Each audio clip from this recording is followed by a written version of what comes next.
నన్ను క్షమించమ్మా. నేను నీ ఒక్కగానొక్క కొడుకును కదా. నేను కోరుకున్న జీవితాన్ని జీవించకూడదా? కాస్త ఆలోచించమ్మా. చెయ్యి వదలరా. ఇలాంటి వెధవ పని చేసి కారణాలు చెప్తావేంట్రా? నాకొచ్చే కోపానికి నిన్ను. అత్తయ్య ఒక్క నిమిషం. నేను మధ్యలో మాట్లాడుతున్నానని తప్పుగా అనుకోకండి. దయచేసి మమ్మల్ని క్షమించండి. మాకు వేరే దారి లేదత్తయ్య. అందుకే సడన్ గా పెళ్లి చేసుకున్నాం. మేము లవ్ చేసుకునేటప్పుడే మీతోనూ మా ఇంట్లోనూ చెప్పి గ్రాండ్ గా పెళ్లి చేసుకోవాలని అనుకున్నాం. కానీ ఇలా పెళ్లి చేసుకోవాల్సి వస్తుందని మేము కొంచెం కూడా అనుకోలేదు. అవునమ్మా, అర్థం చేసుకోమ్మా. నాకు నువ్వు తప్ప ఇంకెవరున్నారమ్మా? చాలరా, ఇకపైన నటించకు. అన్ని చేసొచ్చి నా నెత్తిన వెయ్యి. అమ్మా, అంతా నా తలరాత. సరే, మా అన్నయ్యతో మాట్లాడి చూస్తాను. అయ్యో, మా అన్నయ్య ఏమంటాడో తెలియడం లేదే. మా అన్నయ్యని తలుచుకుంటేనే భయంగా ఉందిరా. సరే, లోపలికి రండి. ఏం చేయమంటావు? అంతా నా తలరాత. అమ్మా, హారతి. రేయ్, ఇంతకు మించి మాట్లాడావంటే నీకంతే మర్యాద. మా అన్నయ్య మనసు కుదుట పడే వరకు మీరిద్దరు నోరు తెరవకూడదు. రండి. ఏరా,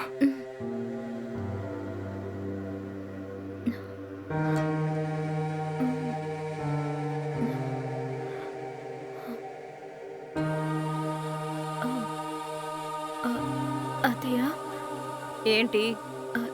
టీ తీసుకోండి. ఇలా చూడు, ఈ సమస్య తీరే వరకు నాతో మాట్లాడకూడదని చెప్పాను కదా. టీ కాఫీ అని ఎందుకు ప్రాణం తీస్తున్నావు? తీసుకెళ్ళావు. అది కాదత్తయ్య. వెళ్ళమని చెప్తున్నాను కదా.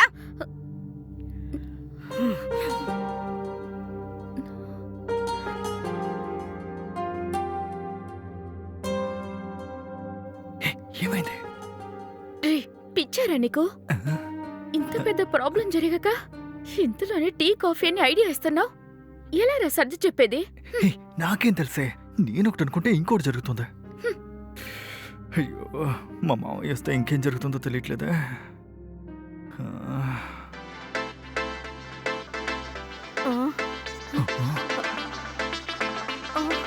అయ్యో అన్నయ్య.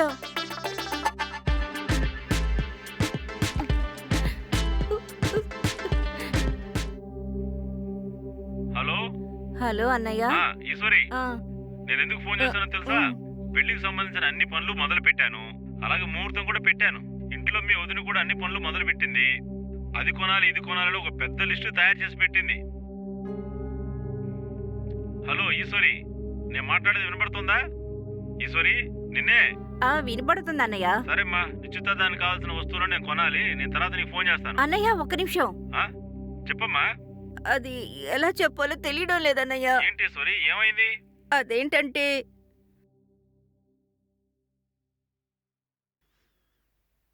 అన్నయ్య, ఏదో ఆశగా పెళ్లి చేసుకున్నారు. మనమే పెద్ద మనసుతో దీవించాలి. నువ్వు వదినికి మాలతికి అర్థమయ్యేలా చెప్పన్నయ్యా. నువ్వు తప్ప నాకెవరున్నారన్నయ్యా? మామయ్య, ప్లీజ్ మామయ్య, నేను చేసింది తప్పే, నన్ను క్షమించండి. తను లేకుండా నేను ఉండలేను మామయ్య. ప్లీజ్ మామయ్య.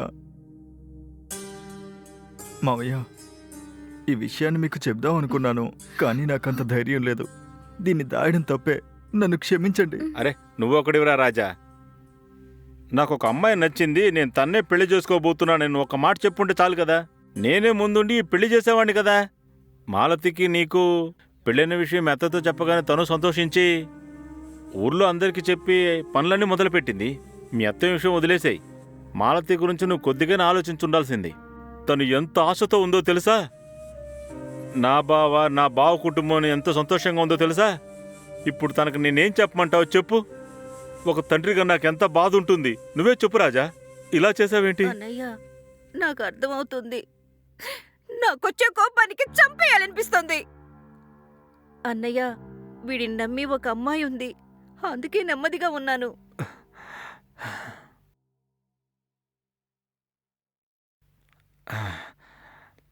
సరే, ఇప్పుడు మనం ఏం చేయగలం?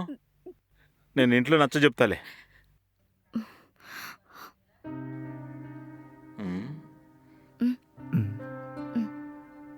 ఇద్దరిని నేను ఎలాగైనా విడదీస్తాను, తప్పకుండా విడదీస్తాను.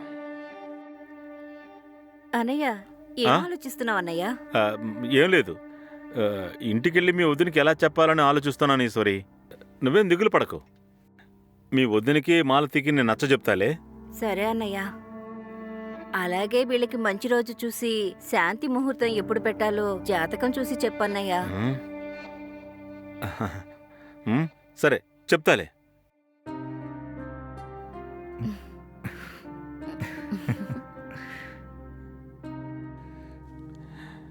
నేనే నా కూతురు జీవితం ఇలా అయిందని బాధపడుతుంటే మీలో ఆ బాధ కొంచెం కూడా లేకుండా ఫస్ట్ నైట్ దాకా వెళ్తారా? అది కాకుండా నాతోనే శాంతి ముహూర్తం పెట్టించాలనుకుంటున్నారా? ఉండండి ఉండండి, ఇంతకు మించి నేను ఊరికి ఉండకూడదు. ఏం చేస్తానో చూస్తూ ఉండండి.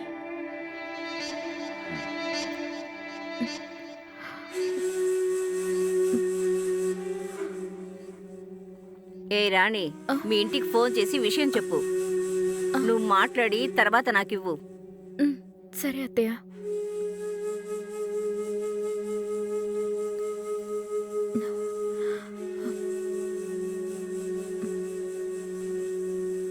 హలో అమ్మా, నేను రాజా ఇంటికి వచ్చానమ్మా. మేం పెళ్లి చేసుకున్నాం. నన్ను క్షమించమ్మా. నాకు వేరే దారి దొరకలేదమ్మా. నేను మా అత్తయ్య దగ్గర ఇస్తాను, ఆవిడతో మాట్లాడమ్మా. అమ్మమ్మ ప్లీజ్ మా అర్థం చేసుకోమ్మా. నా జీవితం నాశనం అవుతుందమ్మా. నువ్వే నాన్నకు అర్థమయ్యేలా చెప్పాలి. సరే నేను అత్తయ్యకి ఇస్తాను, మాట్లాడమ్మా.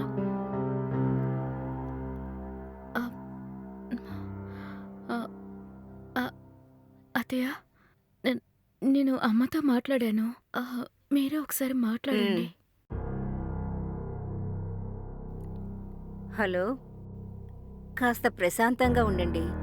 పాపం ఇష్టపడి ఇద్దరు పెళ్లి చేసుకున్నారు.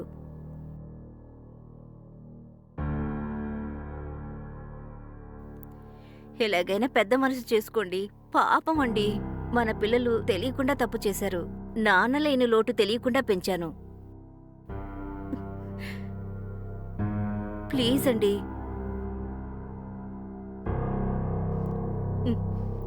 ఉమ్. ఉమ్.